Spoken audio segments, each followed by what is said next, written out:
এক বোনের প্রশ্ন, আমার বারবার বিয়ে ভেঙে যায়, ঠিক বিয়ে হয়ে যাওয়ার পর্যায়ে এসেই সব শেষ হয়ে যায়।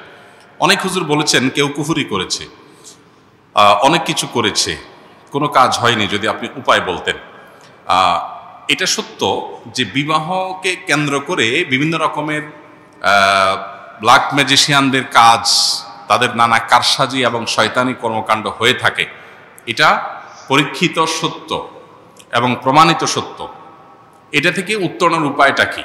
আমি বারবার করে বলি, আমি কোনো রাকি না, রুকিয়া বিষয়ে আমি এক্সপার্ট না, আমার জানাশোনা নাই। অতএব আমি অনুরোধ করব, ভালো কোনো রাকি যিনি রুকিয়া বিষয়ে এক্সপার্ট করেন এবং হাদিসের আলোকে যিনি রুকিয়া করেন, বিবাহ কেন্দ্রিক আয়াতগুলো এবং সেহের বা ব্ল্যাক ম্যাজিক সংশ্লিষ্ট আয়াতগুলো পড়ে, সংশ্লিষ্ট হাদিসের দোয়াগুলো পড়ে রুকিয়া করে তিনি আপনার ট্রিটমেন্টের জন্য আপনাকে সহযোগিতা করতে পারেন। একই জিনিস আপনি পড়ে আপনিও ট্রিটমেন্ট নিজেরটা নিজে করতে পারেন, যেটাকে সেলফ রুকিয়া বলে। তো সেটা আপনি চেষ্টা করতে পারেন। বিশেষ করে ইউটিউবে বা বিভিন্ন সোশ্যাল মিডিয়াতে, অ্যাপে আপনি বিবাহ বন্ধের প্রতিরোধের রুকিয়া বা বিবাহ বন্ধ করলে সেটার রুকিয়া, এই টাইপের জিনিস আপনি বিভিন্ন ভাষা, আরবিতে, ইংলিশে বিভিন্নভাবে সার্চ দিয়ে আপনি পেয়ে যাবেন। নিয়মিত ভালো করে মনোযোগ দিয়ে শুনবেন, আমল করবেন, ইনশাআল্লাহ এটা উপকারে আসবে। এবং এটা অনেক সময় হয়ে থাকে, এটা অবাস্তব নয়। যে বিশেষ করে সেহের জাদু, যে ব্ল্যাক ম্যাজিক পৃথিবীতে যে হারুত মারুতের মাধ্যমে পরীক্ষামূলকভাবে পৃথিবীতে এসেছিল, সেটার অন্যতম একটা কার্যক্ষেত্রই ছিল হলো স্বামী স্ত্রীর মধ্যে দূরত্ব সৃষ্টি করা ব্ল্যাক ম্যাজিকের মাধ্যমে। অতএব সেই জিনিসটা এখনও আছে এবং দূরত্ব সৃষ্টি করা কিংবা বিবাহ যাতে না হয় সেজন্য আপনার ব্ল্যাক ম্যাজিক করা, এটা ব্যাপকভাবে প্রচলিত আছে এবং এটা অসত্য নয়।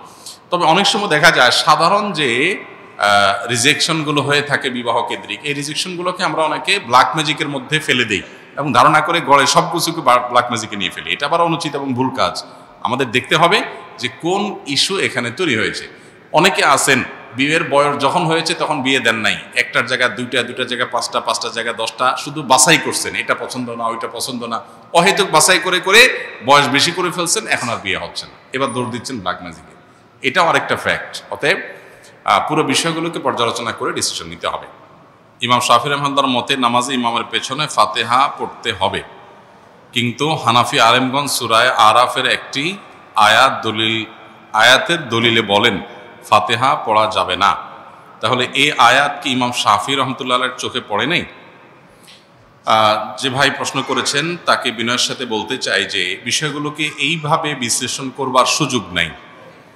একটা আয়াত, একজন ইমাম, স্বনামধন্য একজন ইমাম, লক্ষ লক্ষ কোটি কোটি মানুষ যাকে অনুসরণ করছেন, এলেমের মহাসমুদ্র, তার কাছে আয়াত চোখে পড়ে নাই এমনটি কোনো মুসলমানই মনে করার কোনো কারণ নাই। তাহলে বিষয়টা কি? যে আয়াত দিয়ে একটি থট, একটি মাযহাবের ওলামারা দলিল দিচ্ছেন, আরেক মাযহাবের ওলামা ইকরাম সেটাকে দলিল গ্রহণ করছেন না, কারণ কি? এর উত্তর হলো যে বিষয়টা ব্যাখ্যা সংক্রান্ত বিষয়। কারণ ইমাম আবু হানিফা রাহিমাহুল্লাহ এবং তার অনুসারী অন্যান্য ওলামা ইকরাম যে আয়াত দিয়ে দলিল দিচ্ছেন, এই আয়াতকে তারা যে অর্থে নিচ্ছেন, ইমাম শাফি রাহিমাহুল্লাহর কাছে ভিন্ন অর্থ, ভিন্ন ব্যাখ্যা আছে। একই কথার একাধিক ব্যাখ্যা, একাধিক অর্থ থাকে এবং সেটার প্রেক্ষিতে মতভিন্নতা তৈরি হয়।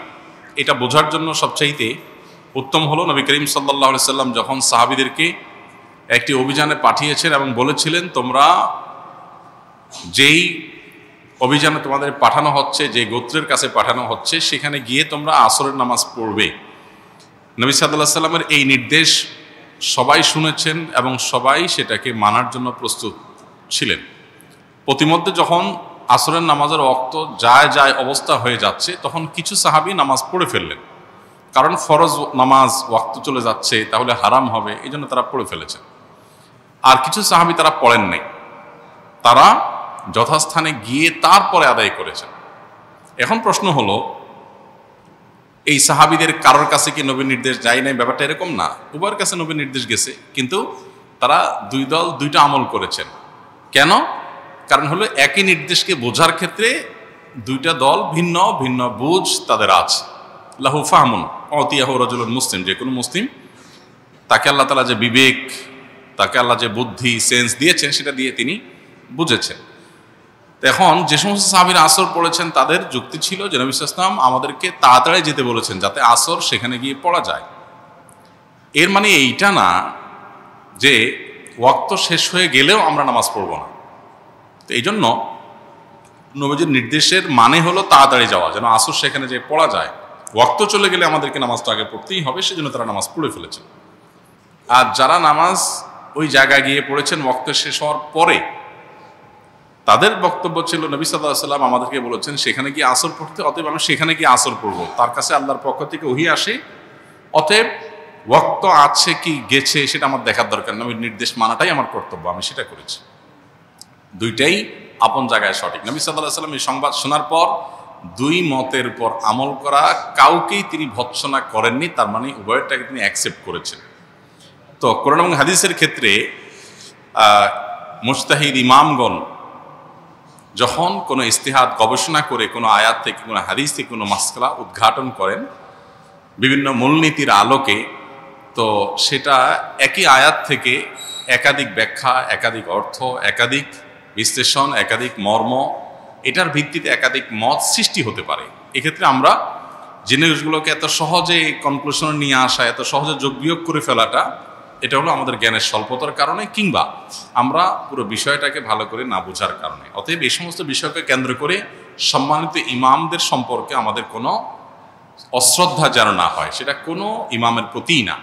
এমনকি কারোর মতের উপরে যদি আমরা আমল নাও করি, তারপরেও আমরা তার মতকে শ্রদ্ধা করতে হবে, কারণ তিনি তার এই মত প্রকাশ করতে গিয়ে যে ইস্তিহাদ করেছেন, এটার কারণে আল্লাহর কাছ থেকে তিনি সওয়াব পাবেন, বিনিময় পাবেন। তো আমি সমালোচনা করে গুনাহগার হওয়ার সুযোগ কোথা থেকে থাকে?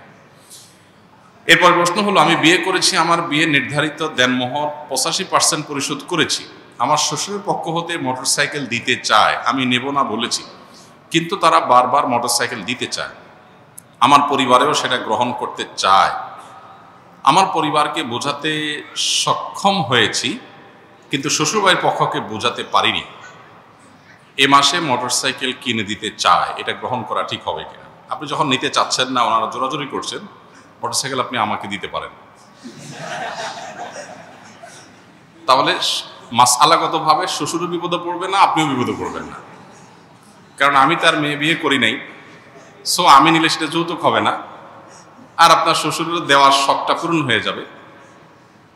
এটা সবচেয়ে সহজ সমাধান। আর যদি এই সমাধান আপনাদের পছন্দ না হয়, তাহলে আমি বলবো আপনি আপনার যে মহারণা 85% পরিশোধ করেছেন, বাকি 15% আপনাকে পরিশোধ করতে হবে। তার সাথে এই মোটরসাইকেল পাওয়া না পাওয়ার কোনো সম্পর্ক নেই। শ্বশুরকে বোঝাতে হবে বিষয়টা, আপনি কেন নিতে চাচ্ছেন না, এই জিনিসটা তাকে বোঝাতে হবে। তাকে বলতে হবে যে আপনি আপনার মেয়েকে বা জামাই হিসাবে ছেলের মতো আমাকে আপনি স্নেহ করে কোনো কিছু দিতে চান, সেটা ইসলাম নিষেধ করে না। হাদিয়া দেওয়া মোটা দাগে নিষেধ না, কিন্তু বিবাহের আগে পরে ছেলে পক্ষকে এই জাতীয় জিনিসপত্র দেওয়াটা সামাজিক কালচার সংস্কৃতির অংশ হয়েছে। এইটা যদি আপনি দেন, এটা একটা দৃষ্টান্ত। আরেক বাবা তিনি তার কন্যার জামাইকে তার দিতে হবে, মানসিক চাপ তৈরি হবে, কারণ সমাজে যখন সবাই দেয় একটা রেওয়াজে পরিণত হয়। অতএব এটা ভাঙা দরকার। আমরা শ্বশুর জামাই মিলে ডিসিশন নেই, এটাকে আমরা ভাঙার চেষ্টা করি। আপনি আমাকে এমন কিছু দেন যেটা আসলে সমাজে যৌতুক হিসাবে দেয় না। মোটরসাইকেল তো যৌতুকের কমন একটা আইটেম। যৌতুকের কমন আইটেমগুলোর ভিতরে কি? মোটরসাইকেল, ফ্রিজ, টিভি, সোফা, তারপরে এই জাতীয় আরো যেসব বিষয়গুলো আছে, এগুলো হলো যৌতুকের একেবারে কমন আইটেম। আপনি ডাইরেক্ট যৌতুকের আইকনিক আইটেম দিলে যৌতুকটা সমাজে আরো প্রতিষ্ঠিত হবে।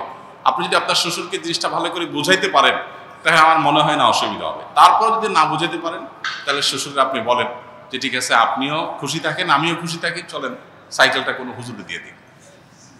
সেটা তো দিবে না, জামাইকেই দিবে।